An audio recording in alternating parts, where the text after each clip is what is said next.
Now you have to explain to people how the global economy works. And you cannot tell people, oh, really, there are these secret people working behind the scenes that are projecting shadows onto a wall.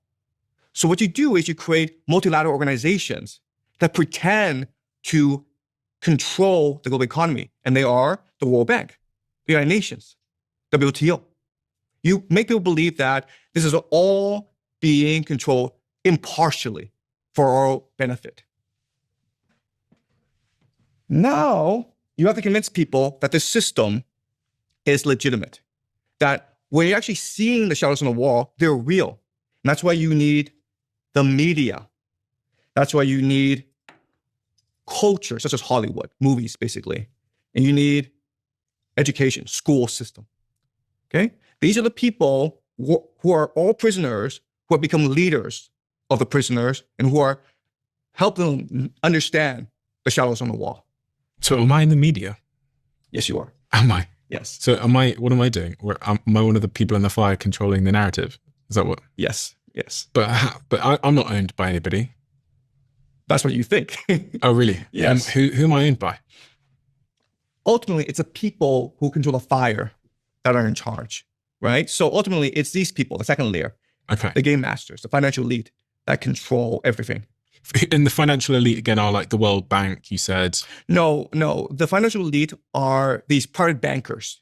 Okay, so are the private bankers controlling me? Because you said I was in the media. Do you want to make money? Yeah. Then they're controlling you, Okay. right? How are they controlling me? Because they control the creation of money. And so now that you have the media, the schools, and the cultural systems helping people understand the shadows on the wall, these shadows now become internalized, and they dictate the values and norms of people, what they believe to be good and bad. They dictate habits and customs, how you live your life.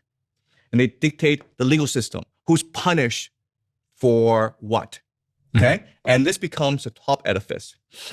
And what's amazing about the system is that in our minds, okay, we believe that the system is, first of all, the complete opposite, where the foundation is actually the laws, the habits, and the values.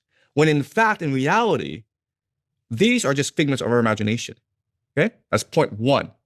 Point two is that this is a very, very delicate structure. So if anyone doesn't cooperate, okay, then this edifice collapses. It's because it's a very, very delicate system, okay? And the third thing, and this is the most important to understand the world that we live in, as the system becomes much more wobbly, meaning that young people don't really believe in the shadows anymore. Young people grow up and says, are these shadows really real? They don't feel real to me. The system needs to become much more authoritarian. It needs to force people to believe what they refuse to believe. Because everyone in the system is incentivized to ensure this edifice is stable. Do you think this is somewhat linked to what's going on with independent media? Exactly. Because independent media are asking a lot of questions about Exactly. the way society functions. Exactly. And that's why we're seeing governments becoming very worried about independent media.